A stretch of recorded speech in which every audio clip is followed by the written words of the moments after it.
Imithandazo yelitani, page 26 to 34.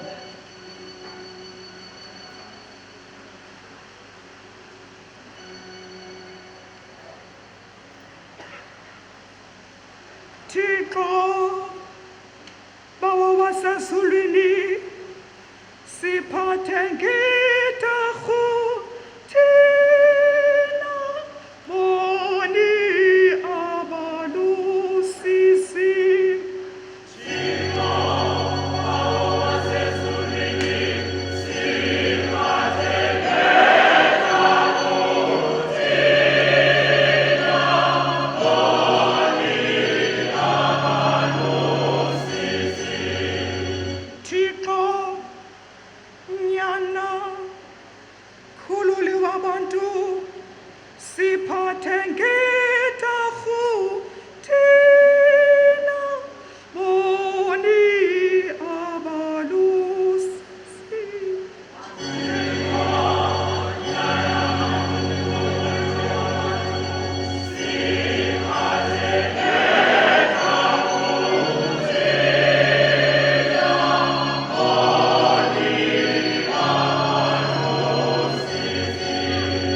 Thixo moya oyingcwele ovela kuyise nakunyana siphathe ngetarhu thina boni abalusisi.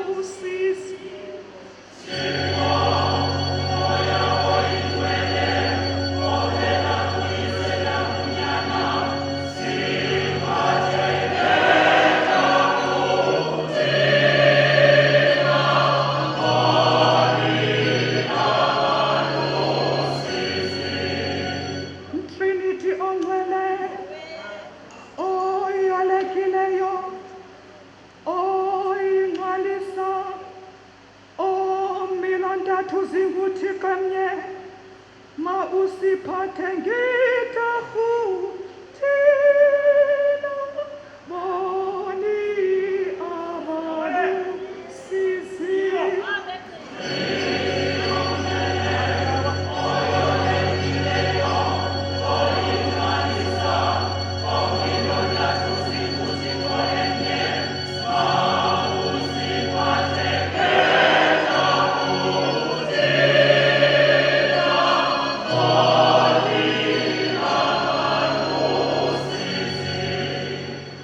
Usenkosi ungakhumbuli iziphoso zethu neziphoso zobaba bethu bangaphambili.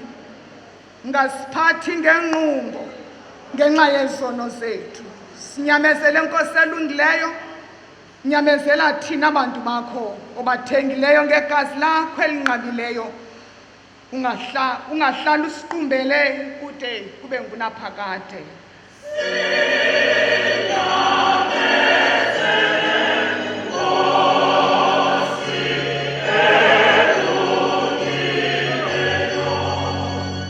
Bonke ububi nokwenzakala kusisono kuko ukulunyikiswa nguSathana nokulwa kwakhe kuyo yonke ingqumbo yakho nakukugwetywa ongunaphakade.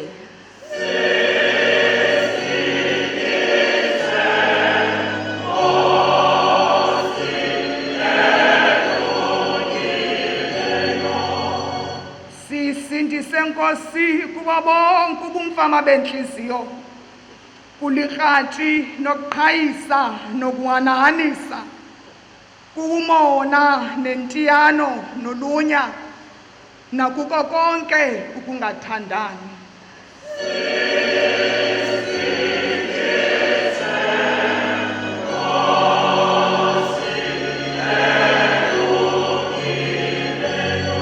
Sisindise Nkosi elungileyo kuwo umbulo naso sonke esinye isono esibulalayo nakuzo zonke iinkohliso zomhlaba nezenyama nezoSathana.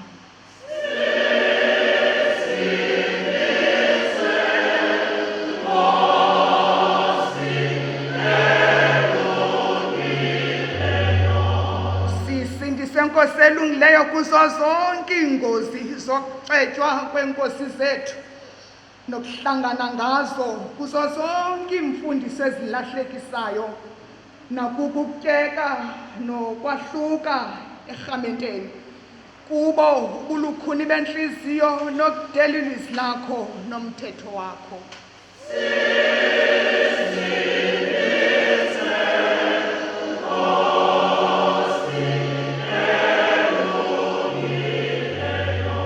Ngayo imfihlakalo engcwele yokwenziwa kwakho umntu, ngokuzalwa ngokwalukwa kwakho olungcwele, ngokubhaptiza kwakho nokuzila kwakho ukutya nokulingwa kwakho.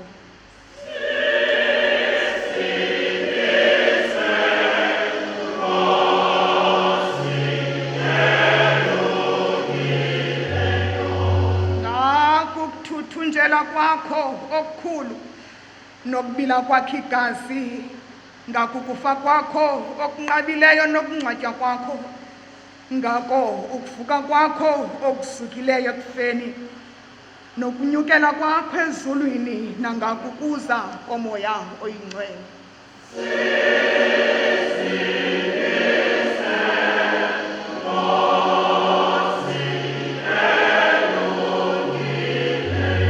Ngalo lonke ixesha lokubandezeleka kwethu, ngalo lonke ixesha lethu lobutyebi, nangexesha lokubhubha nangemini yomngcwabo.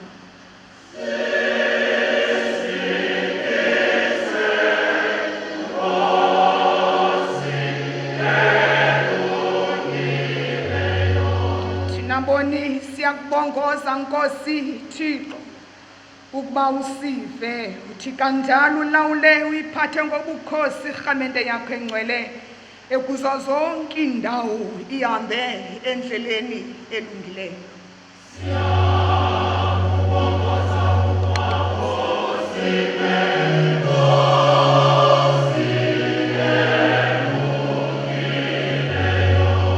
Ugcine umongameli abaphathi bethu bonke, Nkosi, kweli lizwe, bomeleze bakhonze ngokwenyaniso nangobulungisa nangokuhlala okungcwele.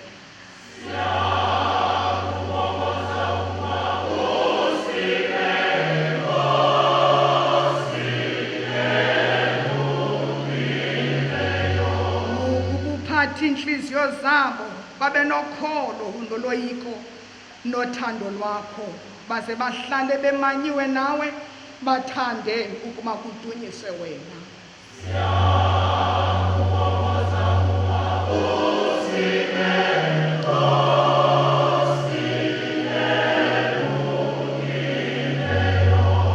Ukuba uthamsanqelise ulondoloze zonke iinkosana nabaphathi, uzinike ufefe nobulumko nokuqonda.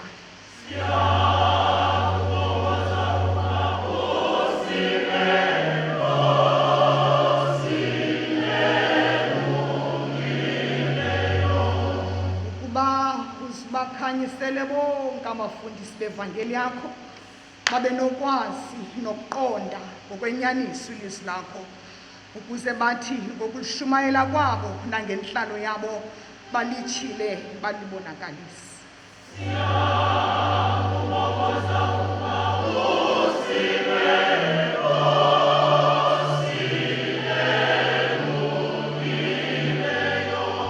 Siyakubongoza ukusive Nkosi elungileyo, uthamsanqelise ulondoloza abagwebi, ubanike ufefe lokuba bagwebe ngokulungileyo, bagcine inyaniso.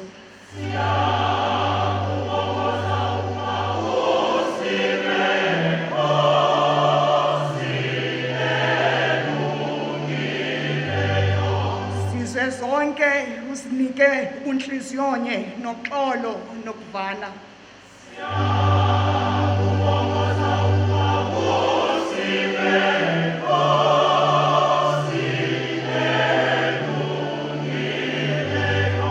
Thina usinike intliziyo sokukuthanda sikoyike, sithi ukuhlala kwethu sikhuthalele ukuyigcina imithetho yakho.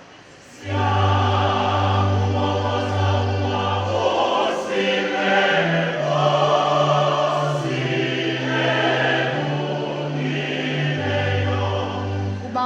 ubabuyisele endleleni yenyaniso bonke abasukuba bephosisile bakhohliswa.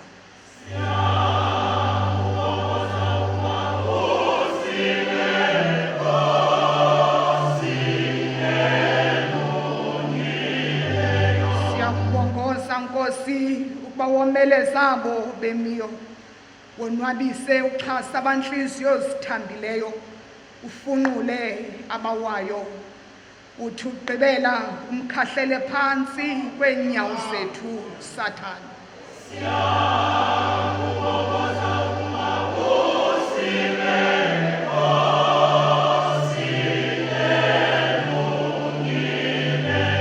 Siyakubongoza Nkosi ukuba ugcine bonke abahamba emhlabeni nasemanzini, bonke abafazi abeva inimba yokuzala, bonke abafayo nabantwana abancinane. Thi kanjalo ubonakalisa inceba yakho phezu kwabo bonke ababanjwa nabathinjwa.